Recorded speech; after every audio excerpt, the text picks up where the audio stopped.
හැම විටම ඔබෙත් අපෙත් ප්‍රාර්ථනය නිරෝගීමත් ජීවිතයක්. ඒ වෙනුවෙන් ගොඩක් උත්සාහ කරනවා. නමුත් සමහර අවස්ථාවලදී අපේ නොසැලකිල්ල, සමහරවිට නොදැනුවත්භාවය, සමහරලාට රෝගීන් බවට පත්වීමම අපේ නිරෝගී බවට බාධා කරනවානි. නමුත් කොහොමද ඒ තුලින් අපිට ආයමත් ගොඩනැගෙන්න තියෙන අවස්ථා විශේෂයෙන්ම පිළිකාව ආශ්‍රිතව අද දවසේ අපි කතා කරන්න බලාපොරොත්තු වෙනවා. අද අපි මේ මහාන්ත්‍රය ආශ්‍රිත පිළිකාව ගැන වැඩි අවධානයක් යොමු කරන්නේ.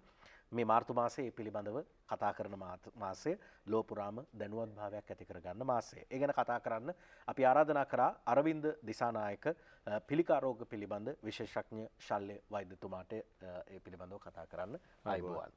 අපි කතා කරන විෂය හා සම්බන්ධව මේ මාසයේ වැදගත්කම මොකක්ද කියලා ඔබතුමාගේ විෂය ඇතුළේ පැහැදිලි කිරීමක් කරලා පටන් ගමු. ඔව් ඇත්තටම බොහොම පැහැදිලි. දැන් අපි ගත්තොත් එම පියුරු පිළිකා සම්බන්ධෙනුත් මාසයක කාලයක් අපි දැනුවත් වීමක් තියෙනවා. ඒ හා සමානවම දැන් කොලොරෙක්ටල් කැන්සර්ස් නැත්නම් මහාන්ත්‍රය සම්බන්ධයෙන් තියෙන පිළිකා වලටත් දැනුවත් වීමක් මාසයක කාලයක් වෙන් කරලා තිනවා මේ පිළිකාව සම්බන්ධයෙන්. මොකද මුළු ලෝකේ පුරාම සහ අපෙත් ලංකාවෙත් මේ පිළිකාව ඉතාම වේගයෙන් ඉහළ යමින් පවතිනවා. විශේෂයෙන්ම ගත්තොත් එහෙම අපි නම්බර්ස් වලින් නැත්නම් ඒ රෝගීන් කොච්චර රෝගී වෙනවද කියලා ගත්තොත් එහෙම ලෝකේම මිලියන 2ක් අවුරුද්දකට පිළිකා රෝගීන් හම්බ වෙනවා මේ ආශ්‍රිතව. ඊට අමතරව අපි ලංකාවේ ගත්තොත් එහෙම ලංකාවේ අවුරුද්දකට 3000ක් ගැහැණු පිරිමි පාර්ශවයෙන් දෙගොල්ලන්ගෙම එක හා සමානවම කාන්තාවන් 1500ක් පමණ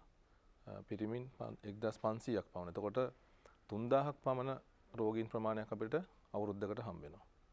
එතකොට මේ ඒකෙන්ම මේ අනිත් එක ලෝකේ දැනට දෙවෙනි ස්ථානයේ තියෙන අපි කියනවා mobility and mortality කියලා රේට් එක. සෝ ඒ කියන්නේ ඒ හා සම්බන්ධ තියෙන සංකූලතා සහ මරණ ගත්තොත් එහෙම ලෝකේ දෙවෙනි තැන තියෙන්නේ. ලංකාවෙත් දැන් පිළිකා සම්බන්ධයෙන් දෙවෙනි තැනට ළඟා වීමින් පවතින පිළිකාවක් තමයි මහාන්ත්‍රය ආශ්‍රිත පිළිකාව. ඒකෙන්ම අපිට පේනවා මේකේ තියෙන වැදගත්කම. මේ මාසෙම මේ පිළිබඳව දැනුවත්භාවයක් ලබා දෙන්නත් ඊතරම් කාලයක් අවධානය යොමු කරන්නත් හේතුව මේ බහුලතාවයම වෙන්න පුළුවන්. කොතරම් බහුලද කියලා අපිට තවදුරටත් දත්ත සහ ඒ ආශ්‍රිත තොරතුරු වලින් පැහැදිලි කරන්න පුළුවන්ද ડોක්ටර්? ඔව් දැන් අපි ලංකාවේ ගත්තොත් එහෙම ලක්ෂයකට සාමාන්‍ය රෝගීන් 10ක් 12ක් පමණ ප්‍රමාණයක් හම්බ වෙනවා. අනිත් එක තමයි අනිත් ප්‍රවණතාවය තමයි අපි මේක ඉස්සර කතා කරේ disease of 50+ කියලා. ඒ කියන්නේ අවුරුදු 50න් එහා ඇති වෙච්ච රෝගී තත්ත්වයක් කියලා. නමුත් ඒක දැන් එහෙම නෙවෙයි. දැන් අපිට ඊට වැඩිය වයස් අඩු වයස්වල පුද්ගලයන් ඉතා බහුලව හම්බ වෙනවා. මේක ලංකාවෙත් ඒ ට්‍රෙන්ඩ් එකම තියෙනවා. ඒ ප්‍රවණතාවෙම ලෝකෙත් ඒ ප්‍රවණතාවෙම තියෙනවා. දැන් ඇත්තටම රෝගීන් හම්බ වෙන වයස් සීමාවන් ගත්තොත් එහෙම අවුරුදු 30 ඉඳලා අවුරුදු 80 85 දක්වා යනකම් පරාසයක් තියෙනවා. නමුත් දැන් ගොඩක් තරුණ පිරිස් මේ සඳහා ගොඩක් ගොදුරු වෙමින් පවතිනවා. ඒ කියන්නේ මේක අර නරකම තැනට යන්න කලින් වැඩේ බේර ගන්න පුළුවන් අඳුරගත්තොත් අඳුරගන්න හේතු වෙන කරුණු මොනවද කියලා අපි කතා කරොත් රෝග ලක්ෂණ පැහැදිලිව හඳුරගන්න පුළුවන් රෝග ලක්ෂණ තියෙනවද කල් ඇතුව ડોක්ටර්? මෙහෙමයි. දැන් රෝග ලක්ෂණයක් කෙනකොට ඇත්තටම මේක දැන් අපි ගත්තොත් එහෙම ලෙඩේ මේ පිළිකාව ගත්තොත් එහෙම අපි ගත්තොත් එහෙම ස්ටේජ් 1 2 3 4 කියලා තියෙනවා. සාමාන්‍යයෙන් අපි ජනවහරෙත් කතා කරනවා. නමුත් දැන් අපිට කිසිම රෝගී ලක්ෂණයක් නැතුව කෙනෙක්ව අඳුරගන්න පුළුවන් වුණොත් අපි කියනවා ස්ක්‍රීනින් ටෙස්ටිං කියලා. ඒ වගේ අවස්ථාවක අඳුරගත්තොත් අපිට මූලිකවම තියෙන, කියන්නේ මුල්ම අවස්ථාවක තියෙන පිළිකාවක් අඳුරගන්න පුළුවන්. නමුත් රෝගී ලක්ෂණයක් පහළ වුණාට පස්සේ මම කියන්නේ ඒක පරක්කු වීමක් කියලා. නමුත් අපි හැමදෙනාටම තියෙන එක්ස්පීරියන්ස් එක නැත්තම් විදිය තමයි මොකක් හරි රෝගී ලක්ෂණයක් තිබ්බම තමයි අපි වෛද්‍යවරයෙක් යොතට යොමු වෙන්නේ. ඒක සාමාන්‍ය දෙයක්. ඒ වගේ අවස්ථාවේදී හමු වෙන රෝග ලක්ෂණ තියෙනවා. අපි හිතමු ඒක හැබැයි පිළිකාව තියෙන ප්‍රදේශය අනුව වෙනස් වෙනවා. අපි හිතමු දැන් කෝලෝන් එක නැත්තම් මහාන්ත්‍රය ගත්තොත් එහෙම මහාන්ත්‍රයේ අපි කියනවා කොලොරෙක්ටල් කැන්සර්ස් කියලා. කොලොරෙක්ටල් කැන්සර්ස් කියන්නේ කොලෝන් කැන්සර්ස් and රෙක්ටල් කැන්සර්ස් කියන දෙකම මහාන්ත්‍රයේම කොටස් දෙකක් තමයි. නමුත් ඒ කැන්සර්ස් නැත්නම් ඒ පිළිකා දෙවර්ගයේම එකතු කරලා තමයි මේක කියන්නේ. නමුත් ඒකෙන් විශේෂ තැනක් හම්බ වෙනවා රෙක්ටල් කැන්සර්ස් කොටසට. මොකද ඒක තමයි අපිට බොහොම සංකීර්ණ ශල්‍ය කර්ම ප්‍රතිකාර ක්‍රම වලට යොමු වෙන්න වෙන්නේ. ඒ කියන්නේ මේ කැන්සර්ස් වලින් ගත්තොත් එහෙම කොලොරෙක්ටල් කැන්සර්ස් වලින් රෙක්ටල් කැන්සර් කියන කොටසට 80%ක් අයිති වෙනවා. ඊටු 20% තමයි හම්බෙන්නේ අර අනිත් මහාන්ත්‍රී ඊටු කොටස් වල. විශේෂයෙන්ම දකුණු පැත්තට හෝ මැද කොටසට වෙන්නේ. එතකොට මේකේ සිම්ප්ටම්ස් නැත්තම් රෝග ලක්ෂණ ගත්තොත් එහෙම අර පිළිකාව තියෙන තැන අනුව වෙනස් වෙනවා. විශේෂයෙන්ම අපි හිතමු රෙක්ටම් එක ආශ්‍රිතව තියෙන කැන්සර් එකක් නම් අපිට ලේ යාමක් ඇති වෙන්න පුළුවන්. එතකොට টয়ලට් යන එකේ නැත්තම් වෙනස්කමක් නැත්තම් එයාගේ සාමාන්‍ය පැටර්න් එකට වෙනස් විදිහක්. අපි හිතමු කොන්ස්ටිපේෂන් අපි කියන මලබද්ධිය වගේ ඇති වෙන්න පුළුවන් අසාමාන්‍ය විදිහට. නැත්තම් ලූස් ටූල්ස් ඩයරියා වගේ යන්න පුළුවන්. සෙම වගේ යන්න පුළුවන්. නැත්තම් වැඩි වාර ගානක් යන්න පුළුවන්. ඒ වගේ තත්ත්වයන් තියෙනවා. නැත්තම් බඩේ කැක්කුම හැදෙන්න පුළුවන්. විශේෂයෙන්ම යටිබඩ සහ වම් පැත්තට වෙන්න සමහර අය එනවා. ඒ ආශ්‍රිතව කොන්ද කැක්කුමක් එක්ක ඇතිවන කැක්කුමක් එක්ක ඒ වගේ දේවල් තමයි අපිට නැත්තම් සමහරලාට අර්ශස් නැත්තම් අපි කියනවා පයිල්ස් නැත්තම් හිමොරොයිඩ්ස් කියලා කියනවා. ඒ වගේ පෙන්නුම කරනවා සමහර අයගේ. නමුත් ඒ ආශ්‍රිතව විශේෂ සෝදිසි කිරීමක් අනිවාර්යෙන් කරන්න ඕන. අනිත් එක තමයි දැන් දකුණු පැත්තට වෙන්න මේ වගේ දෙයක් හම්බුනොත් ඒගොල්ලන්ට ලේ යාමක් ඒ වගේ තත්ත්වයක් සාමාන්‍යයෙන් හම්බෙන්නේ නැහැ. සාමාන්‍යයෙන් ඒගොල්ලෝ අඳුරගන්නේ ශරීරයේ ලේ අඩුවීමක් නැත්තම් හිතා තාර පාටට වගේ මල පහ පිට වුණොත් ඒ වගේ දේවල් වලින් තමයි ඒගොල්ලෝ අඳුරගන්නේ. අතරම දකුණු පැත්තේ තියෙන පිළිකාවක් හඳුනගන්න පුළුවන් වෙන්නේ. රෝග ලක්ෂණ ඒක තියෙන ස්ටේජ් එක අනුව මම කලින් කිව්ව එකයි ඒක තියෙන අවස්ථාව අනුව වෙනස් වෙනවා. දැන් මේ මහාන්ත්‍රය ආශ්‍රිතව පිළිකා ඇති වෙන්න බලපාන හේතු මොනවද කියලා කල්පනා කරොත් ඇයි මහාන්ත්‍රය පිළිකා තත්වයට රෝගී වෙන්නේ? ඔව් දැන් මහාන්ත්‍රයේ දැන් ওই පිළිකා හැම එකක්ම අපි කතා කරනවා කියන්නේ ඇඩිනෝකාසිනෝමා ගණයට අයිති වෙන පිළිකා. ඒවා කියන්නේ මහාන්ත්‍රයේ ඇතුළෙම ස්තරයේ ඇතිවන ග්‍රන්ථිමය ආශ්‍රිතව ඇති කරන පිළිකා තමයි මහාන්ත්‍රය අපි කියන්නේ කොලොරෙක්ටල් කැන්සර්ස් කියලා. එතකොට මේකට හේතු කාරණා ගණනාවක් තියෙනවා. අපි කියනවා ඉටියොලොජිකල් ෆැක්ටර්ස් කියලා. වයස. එතකොට එක වයස් සීමාවල් වල තමයි මේක බහුලව හම්බෙන්නේ. සාමාන්‍යයෙන් මම කලින් කිව්වා වගේ 50 ප්ලස් කියන එක. නමුත් දැන් අවුරුදු 30 ඉඳලම අපි මේ රෝගීන් හම්බෙනවා. එතකොට මේ දැන් අනිත් එක අපි සෞඛ්‍ය පද්ධතිය ඉතා හොඳ දියුණු මට්ටමක තියෙනවා ලෝකේ පුරාම සහ අපේ. එතකොට elderly population එක නැත්තම් ජීවත් වීමේ හැකියාව වැඩි. එතකොට ඒ හින්දාත් වැඩි රෝගීන් ගාණක් හම්බෙනවා.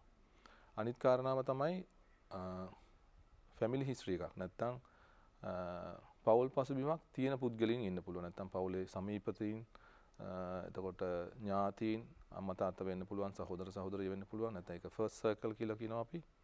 ඊට පස්සේ එතනින් එහාට ගියාම අංකල් ආන්ටි ඒ වගේ අය ඉන්න පුළුවන්. එතකොට ඒගොල්ලන්ට ටිකක් වැඩි අවදානමක් තියෙනවා. අනිත් කාරණාව තමයි මේ කැන්සර්ස් වලට රිලේට් වෙන තව පිළිකා වර්ග තියෙනවා. ඒ කියන්නේ අපි හිතමු එන්ඩෝමෙට්‍රියල් කැන්සර්ස් ඒවත් ඇත්තටම මේ ග්‍රන්ථිමය ආශ්‍රිත පිළිකාම තමයි. ඒවත් මේ ඇඩිනෝකාසිනෝමා ගණයටමයි අයිති වෙන්නේ. එතකොට එන්ඩෝමෙට්‍රියල් කැන්සර්ස්, ඔවරියන් කැන්සර්ස් වගේ වෙන පිළිකා තියෙන්න පුළුවන් පවුලේ වෙන අයට. එතකොට ඒකිනොත් වැඩි අවදානමක් තියෙනවා මේ සම්බන්ධයෙන් පිළිකා ඇති වෙන්න. ඊට අමතරව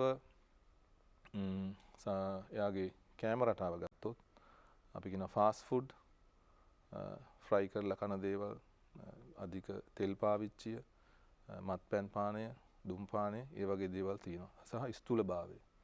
එතකොට සහ මේ lack of physical activity නැත්නම් exercise නැතිකම. ඒකත් හරිම වැදගත් මේ අවස්ථාවේදී. අනිත් එක තමයි අපේ ආහාරයේ තියෙන ෆයිබර් නැත්නම් තන්තුමය කොටස් වල අඩුකම. ඒ කියන්නේ plant and plant products වල තමයි සාමාන්‍යයෙන් තන්තු ප්‍රමාණයක් තියෙන්නේ. නමුත් අපේ දැන් තියෙන ජීවන රටාවත් එක්ක ගොඩක් ඒ වගේ ටික ටික පුද්ගලින් ඈත් වෙනවා. ඒකෙන් අපේ ආහාරයේ තියෙන තන්තු ප්‍රමාණය එන්න අඩු වෙනවා. තන්තු වලින් ඇත්තටම ලොකු ප්‍රොටෙක්ෂන් එකක් තියෙනවා. ඒක නැති වෙනවා. ඒකත් තව සිද්ධියක්. තවත් තියෙනවා මහාන්ත්‍රය සම්බන්ධයෙන් ඇති වෙන තුවාල වෙන තත්ත්ව තියෙනවා. අපි කියනවා ඉන්ෆ්ලමේටරි බවල් ඩිසීස් කියලා. අඳුරගත්ත රෝගී තත්ත්ව ගොඩක් තියෙනවා. ඒ වගේ උදාහරණ ගත්තොත් අල්සරේටිව් කොලයිටිස්, ක්‍රෝන්ස් වගේ ඩිසීසස්. එතකොට ඒ වගේ වලින් කාලයක් යනකොට මොකද මේගොල්ලන්ගේ මහාන්ත්‍රයේ තුවාල තියෙනවා, තුවාල හොඳ වෙනවා. එතකොට ඒගොල්ලන්ට අනිත් අයට වැඩි අවධානයක් තියෙනවා මේ වගේ පිළිකා ඇති වෙන්න. එතකොට තව තියෙනවා පොලිප්ස් නැත්තම් අපි කියනවා මේ ගැටිති මහාන්ත්‍රයේ තැන් වල ගැටිති ඇති වෙනවා. සමහර අයගේ එකක් දෙකක් තියෙන්න පුළුවන්. 100ක් විතර තියෙන කට්ටියක් තියෙනවා, 10 ගාණක් තියෙන කට්ටියක් තියෙනවා. එතකොට ඒ වගේ අවස්ථාවලදී ඒගොල්ලෝ අනිවාර්යයෙන්ම මේ පිළිකාවලට යොමු වෙනවාමයි. හොඳයි අපි තවදුරටත් ඒ පිළිබඳව කතා කරමු ඊට කලින් කෙටි විරාමයක්.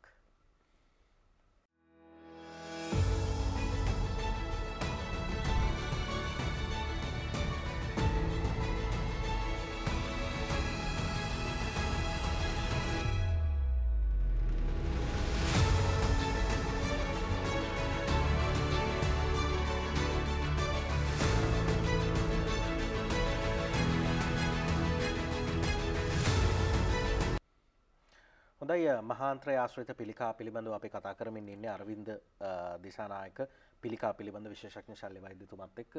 කලින් අඳුරගන්නේ කොහොමද කියන දේ පිළිබඳව තව පොඩ්ඩක් අපි පැහැදිලි කරලා ප්‍රතිකාර ගැන කතා කරමු ඩොක්ටර්. ඔව් විශේෂයෙන්ම ඊ타මත්ම වැදගත් කොටසක් තමයි මේ කලින් අඳුරා ගැනීම. විශේෂයෙන්ම අපිට පුළුවන් නම් ඊ타ම මූලික අවස්ථාවේ තියෙන පිළිකාවක් අඳුරගන්න ඒක හැමෝටම වාසි සහගතයි. විශේෂයෙන්ම රෝගියාට. එතකොට අපිට ස්ක්‍රීනින් ප්‍රොසීඩියර්ස් තියෙනවා. දැන් අපි වෙන රටවල් වල ගත්තොත් අවුරුදු 40ට වැඩි හැමෝටම කරන ටෙස්ටිං වගේක් තියෙනවා. ඒ ටික කරගන්නවා හැමෝම. ඒක අනිවාර්යයි. නමුත් අපේ රටේ ගැන තවම අවධානය අඩුයි. ඉතින් සාමාන්‍යයෙන් කියන්නේ අවුරුදු 40කට වැඩි කෙනෙක් FOB නැත්නම් fecal occult blood සාමාන්‍යයෙන් මල පහ සාම්පලයක ලේ සෛල තියනවද කියලා රුධිර මේ රතු රුධිරාණු තියනවද කියලා කරන පරීක්ෂණයක්. ඊටාම සරල පරීක්ෂණයක්. ඊට පස්සේ ඉතින් එහාට ගියාම කොලොනොස්කෝපි නැත්තම් කොලොනොස්කෝපි පරීක්ෂණයක් සිද්ධ කරන්න ඕනේ. ඒක තමයි ගෝල්ඩ් ස්ටෑන්ඩඩ්. ඒක තමයි හරිම ක්‍රමේ. මේ රෝගීන් කොලොනොස්කෝපි පරීක්ෂණයකට යොමු වෙන්න ඕන. ඒකෙන් පුළුවන් ඊටාම කුඩා අවස්ථාවේ තියෙන පොලිප් එකක් නැත්තම් ගැටිත්තක ඉඳලා ඊටා වර්ධනය වුණු පිළිකාවක් දක්වා අඳුර ගන්න. මේකට අර රෝග ලක්ෂණම පහළ වෙනකන් ඉන්න අවශ්‍ය නැහැ. නමුත් තමන් හිතනවා නම් තමන්ගේ රිස්ක් කැටගරි එක අනුව ඒකට යොමු වෙන එක තමයි වැදගත්. අනිත් එකට මේක මේ අනවශ්‍ය විදිහට බය වෙන්න ඕනේ නැහැ. මේක ඔෆිස් ප්‍රොසීඩර් එකක්. ඇත්තටම OPD එකේ කරන ටෙස්ට් එකක් මේක. ගොඩක් වෙලාට ආවා කරගත්තා ගියා. ඉතින් ඒකෙන් ගොඩක් දේවල් අඳුර ගන්න පුළුවන්. කිසිම කැක්කුමක් හෝ කිසිම අවදානමක් නැතුව කරගන්න පුළුවන් බොහොම සරල ටෙස්ට් එකක්. හොඳයි ඩොක්ටර් කිව්වම මේක කලින් අඳුරගත්තොත් ගොඩක් දුරට වැඩි ලේසි කියලා ප්‍රතිකාර නම් තියෙනවා. තාක්ෂණයේ දියුණුවයි වෛද්‍ය විද්‍යාව දියුණුවයි.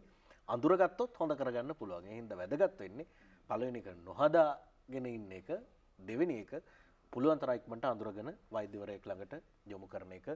වෛද්‍යතුමා කිව්වා වගේ සංඛ්‍යා දත්තත් එක්ක ලෝකේ බහුල වෙමින් තිබෙන ශ්‍රී ලංකාවටත් එවැනි අවදානමක් තිබෙන තත්වයක් මහාන්ත්‍රය ආශ්‍රිත පිළිකා. අපි මේ පිළිබඳව ඒ සඳහා දැනුවත් වීමේ මාසයේ මාර්තු මාසයේ අපි වැඩි අවධානයක් යොමු කරලා කතා කළේ. අපි වෙන සූතිවන්ත වෙනවා පිළිකා රෝග පිළිබඳ විශේෂඥ ශල්‍ය වෛද්‍ය අරවින්ද දිසානායක විශේෂඥ වෛද්‍යතුමාට බොහොම ස්තුතියි ඔබතුමාට දැනුවත් කිරීම වෙනුවෙන්. බොහොම ස්තුතියි. හොඳයි ඩර්න්ස් රෝහලත් එක්ක සම්බන්ධ වෙලා ඔබට වැඩි දුර තොරතුරු දැනගන්න පුළුවන්. තිරේ දිස්වන දුරකථන අංක වලට කතා කරන්න 077යි 372යි 0185 077යි 372යි 0185න් ඩර්න්ස් රෝහලට කතා කරලා ඔබට ඒ ගැන තොරතුරු දැනගන්නත් පුළුවන්. එමනම් කෙටි විරාමයකින් නැවත අපි නුගසෙවන සමග